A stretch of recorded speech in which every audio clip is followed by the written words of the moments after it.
देखो हम एक तुमको कथा सुनाते हैं। एक चित्रकेतु नाम के राजा, भागवत में कथा आती है, चित्रकेतु नाम के राजा थे, उनकी बहुत सी रानियां थी और एक भी पुत्र नहीं थे, तो वो बहुत उदास रहते थे। तो देवर्षि नारद जी और अंगिरा जी, भागवत की कथा है, देवर्षि नारद जी अंगिरा जी गए, उनको समझाने ही गए थे कि तुम धर्मात्मा राजा हो, उदास मत हो पुत्र के लिए। तो उन्होंने जाकर के जब समझाने की कोशिश की तो उन्होंने कहा हमको इस समय ज्ञान नहीं, हमें पुत्र चाहिए, यदि हम पर कृपा करने आए हो तो हमें पुत्र दो।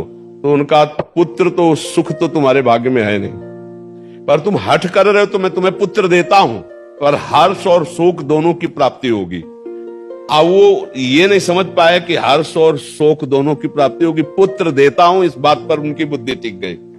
बड़ी रानी कृतद्युति नाम था, उनके पुत्र हुआ। अब तो क्या आनंद, चक्रवर्ती राजा थे, हर समय रानी के महल में जाना। तो और जितनी थी रानियां सबको जलन हुई। उन्होंने कहा बहन, जब से कृतद्युति के पुत्र हुआ राजा हम लोगों की तरफ देखते ही नहीं है। तो बोले हम लोगों के मिलन में बाधक कौन है? बोले लड़का ही है। तो बोले क्या करें? बोले जहर दे दो। तो धाय मां को अपने पक्ष में मिलाया और जहर चटवा दिया, राजकुमार मर गया। जी ही राजा के पास खबर गई कि राजकुमार मर गया। कितनी मनौती के बाद तो हुआ था।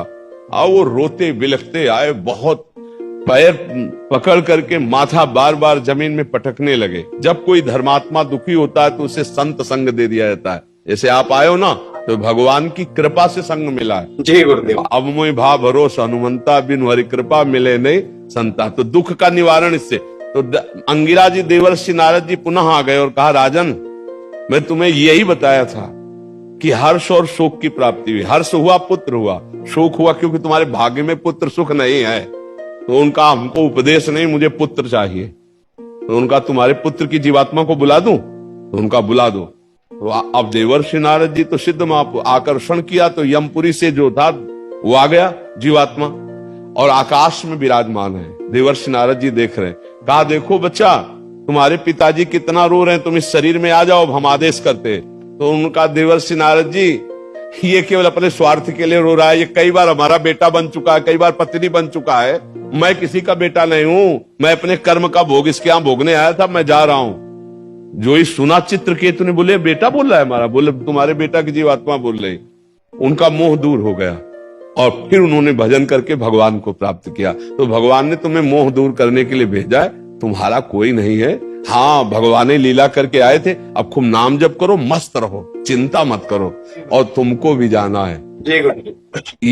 ये बात जान लो कि तुमको भी जाना, तो जाने की तैयारी। जो चले गए उनके विषय में क्या खो, उनकी तो ट्रेन छूट गई, तुम्हारी न छूट जाए, इसलिए तुम पहले अपनी बेग भर लो।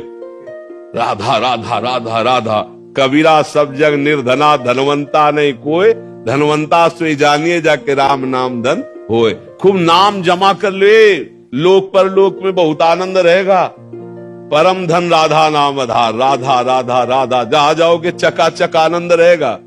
अब यही का बैंक बैलेंस किया। ये देश ऐसा है कि कपड़ा तक उतरा लिए जाते हैं, मतलब शरीर कपड़ा है ना आत्मा का, ये भी आग लगा दिया जाता है। अब केवल जीवात्मा अपने कर्म को लेके जाता है।